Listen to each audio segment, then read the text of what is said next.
Hello everybody.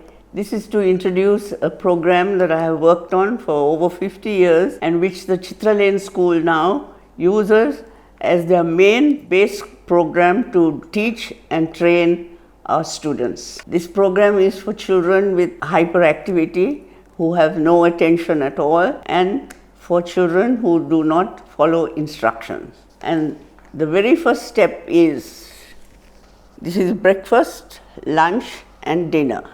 We call it the dot-to-dot method. Depending on the age of the child, we divide the day into either 3 or 4 or 5 meals, whichever they are used to having.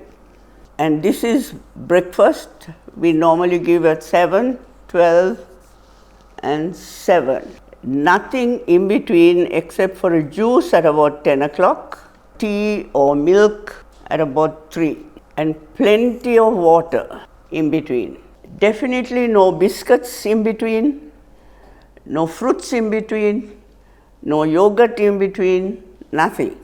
So if the child refuses to sit at the table, we use a shawl folded up and tied around here and around the hip area onto the chair. The children should be either sitting at the table or in a feeding chair or in a separate chair, not in front of the television, the smartphone, and it does not matter if the mother feeds the child, but suggests that this type of plate where the child finds it easy and the food doesn't fall off is the easiest type of plate that they can have.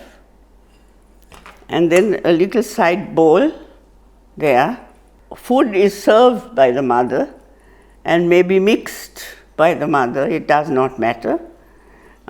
And here you have to use some little small pieces of papadum fried, dal boiled and just put there so that they can pick it up and eat it like that, okay?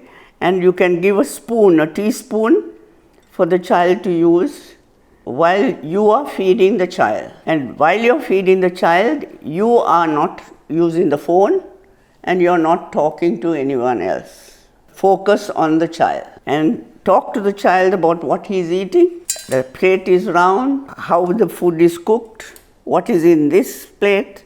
I keep engaging with the child while feeding, and never get up and go to the fridge to bring any food or to the pantry because you need a refill.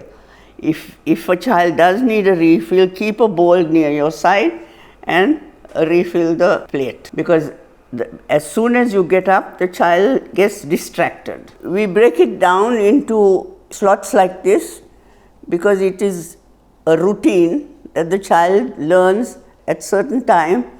He gets up, he has breakfast, he has lunch, he looks forward to his lunch, he looks forward to his tea or milk, and then his dinner.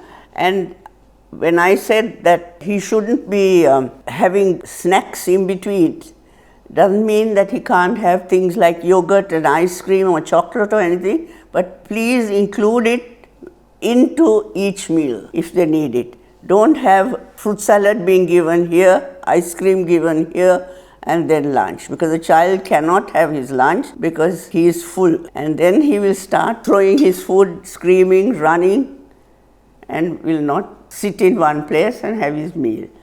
If, say, you have done all what I have said, and the child does not sit in one place, say for lunch,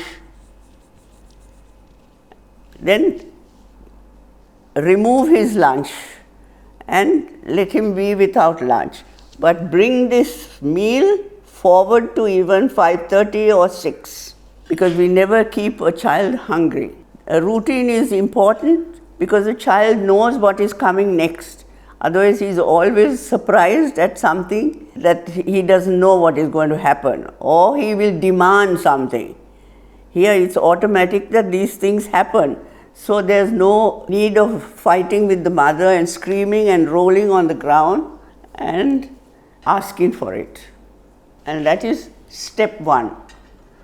And if this is followed 100%, sitting down at the table, eating his meal, and if he doesn't eat it, no meal. But in 2 days, you will find that he will sit down at the 3 meals and have his meal. And there is a huge difference. But if you do it 99%, it will not work. I mean, I have worked with kids from the age of 3 to about 14. And the 14 kids I was very reluctant to take on. But in 1 week, I have seen a difference in those children. It's very important to have strict meal times. Definitely no biscuits, because biscuits there is absolutely no nutrition, it's only sugar and flour.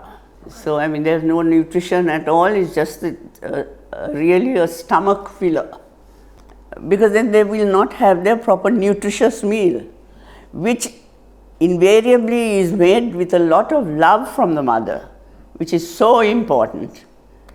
You see, the mother puts so much effort into that meal for the child, and that love that she puts into that meal means a lot for the child.